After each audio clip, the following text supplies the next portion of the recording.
Hey everybody, Cerebral Tackle back with you again today. Seems like lately disqualifications have been falling out of the sky.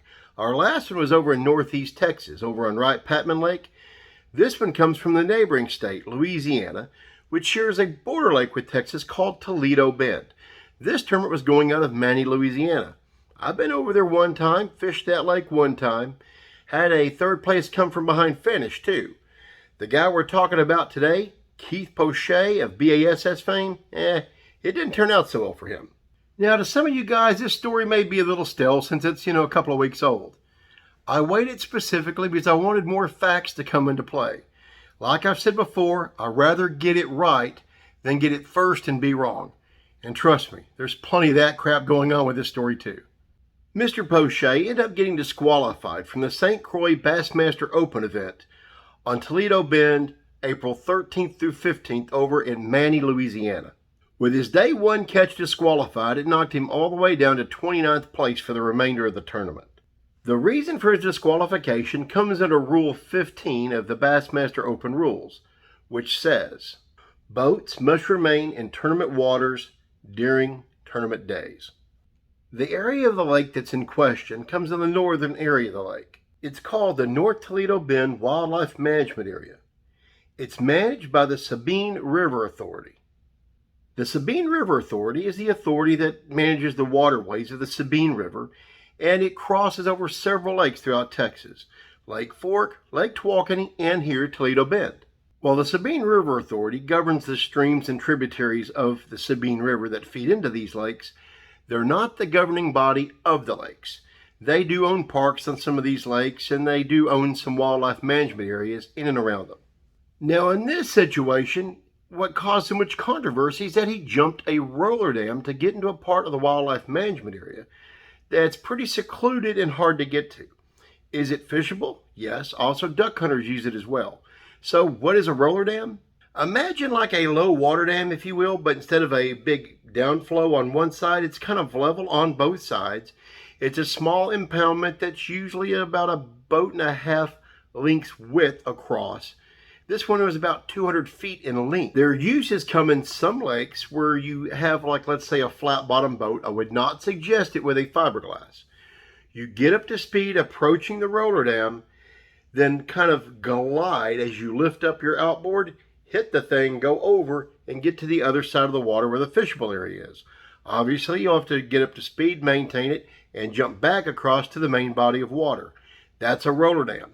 They exist. There's not just a ton of them out there, but they do use them in some wildlife management areas, some small streams and tributaries, places like that. So kind of imagine it like a small pond dam that's level on both sides that's meant to have boats traverse it from one side to the other. So why is this considered a rule infraction? Well, technically, this small area that he gained access to is not connected to the rest of the lake. Therefore, he was considered leaving tournament waters. Now, if the lake flooded and come up above that, that water would then mix with the main lake. But at normal level, and in this situation on this day, if the figures are correct, the lake was about 3/4 of a foot low. The water doesn't flow between the two areas. Now, Keith Poche has come out in social media, Facebook, Instagram, everywhere, saying, quote, share the heck out of this. Basically, he wants the world to know all this information because he thinks it proves him right. Well, we're going to be looking at his own evidence to see what it really says. One of those pieces of evidence is this map here that he shared on both Facebook and Instagram. You'll see the red boundaries, those red lines. That's the boundary areas of the wildlife management area. The little yellow circle, I added that. That's where the roller ramp is that he jumped to gain access to the other water. Here you'll see a very close-up aerial image of what that roller ramp looks like. But here, when you zoom out and you take off the grid lines, you can see that the area he jumped into, that area the other side of that roller dam, does not connect with the rest of the lake. Now here's why they considered it the infraction of leaving tournament waters. The rules for this tournament clearly state, tournament waters will be Toledo Bend, any creeks and canals connected to Toledo Bend. Only water open to all public fishing will be considered tournament waters. As far as I can see it, there are two things going on here. While the majority of this area is considered part of the wildlife management area, not all of it is connected to Sam Rayburn. That one area is kind of cordoned off. So is it owned by the Sabine River Authority, and do they govern it? Yes. Is it considered part of Toledo Bend? No. There's the trick. That's where he got himself busted. Now, as part of his defense in an online statement, he quoted from Rule C6, which I cannot find in the Bassmaster Open rules, but I did find it in the Elite Series and the Bassmaster Classic rules. I personally don't think it applies here. I think it applies to the other trail. But here's what it says. It states competitors are responsible for research of fishing and boating regulations. So, here's why he says that applies to him. He says he researched this area through Texas Parks and Wildlife and found out that it is a fishable area. Is it a fishable area? Yes. Can you traverse that area over that roller dam with a boat and fish that area? Absolutely. Probably for duck hunting as well. Does that mean it's legal during the tournament? Not so fast. Here's the rub. Texas Parks and Wildlife doesn't run these tournaments. B.A.S.S. does.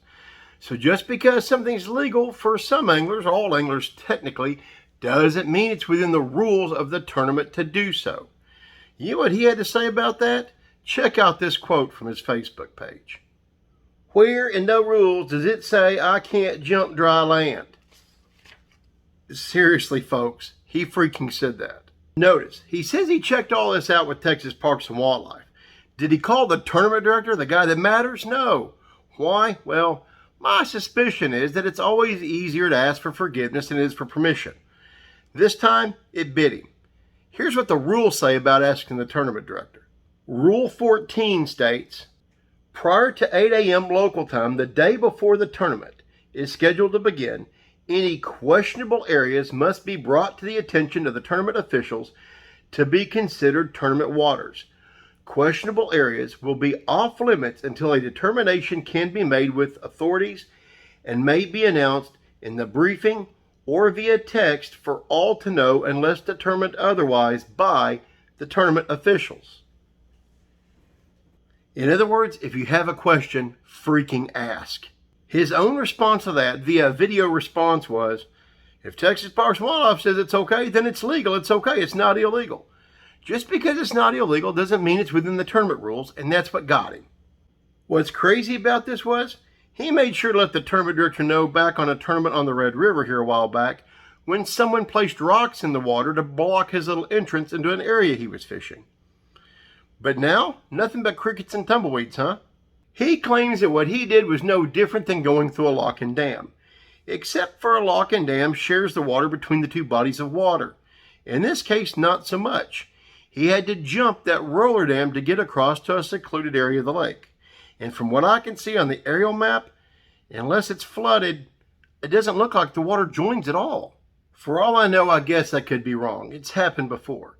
But from what I see in the aerial images, I see why Bass made the decision they did. Him crossing over that roller dam was leaving tournament waters. He was no longer in Toledo Bend, and he wasn't in the other very easily accessible wildlife management area. So there's the reason they snagged him. It's kind of funny that he brings up the whole lock and dam thing. Do any of you guys remember what happened in 2015? When he come in at speed to a group of anglers waiting to get into a lock, didn't slow down his boat in time, and collided with Ish Monroe's boat? Ish was so mad, he jumped into Keith Poche's boat to kick his ass. They both ended up getting wet, and there were even charges filed. A couple of disqualifications, too. Are you serious? We really want to bring up lock and dams? Keith Poche also said in the video, I've got to fight for the truth. I've got the facts. The other side just has feelings.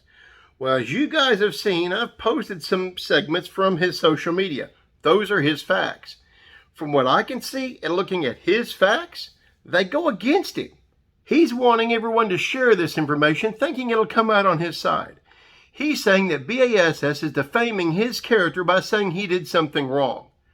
You know what? When you sign up for the rules of a tournament, you're signing all of them, not just cherry-picking the ones you want. Guess what other rules falls under that he signed? How about the Code of Conduct? Let's take a look at it real quick. The B.A.S.S. Code of Conduct rules fall under Rule 7, and there's a couple of things that are no-nos that might apply here. No-no number 1 reads, public attacks through media, including social media, upon the integrity of bass rules or officials. That could surely apply here. If you look down a little further, the second one reads publicly questioning or criticizing a tournament official or official decision, ruling, or penalty except through the proper channels. So really, coming out against Bass like this could actually land him in further hot water. Now there's other channels out there, we can guess who they are, that are kissing his butt. I don't care if they have his little baseball-like card in their wallet and his fanboy poster on the wall. It doesn't matter to me. I call it down the middle like I see it. And if I thought he was in the right, I would say it. I've had to manage tournament anglers before, okay? I've had to run tournaments, and I have a itty-bitty bit of experience on this specific lake. I personally, my opinion, I don't think he's in the right here. I think he screwed up. Either way, he filed an appeal. The appeal was heard back on the 10th of May. The appeal board consists of 3 people. The first being a fellow Bassmaster Open angler who is not involved in the tournament, so has no dog in the fight. The second person being a B.A.S.S collegiate angler. The third, another B.A.S.S employee who is not involved in the tournaments department. How did they find? Well, they ruled against him. They upheld the original decision and said he left tournament waters to fish in waters that were out of bounds. End of discussion. So, a shout out's in order to Ben Milliken, who won the 3-day event. I want to say it was around 77 pounds or something that ended up winning it. Big bag. Congratulations, man. It was a hard-fought win. You deserve it. In closing, I want to thank all of you guys for showing up. Appreciate it. All my wonderful viewers, all my subscribers, everybody here for the first time, and all the haters here to grab the information. You know how it is. You do you, boo. Anyway, thank you so much. Like, share, subscribe. Get your tournament game day stuff together. Get it all organized. Your rod wraps on. Call the tournament director with any questions, please. Get out there, fight hard, and keep it wet.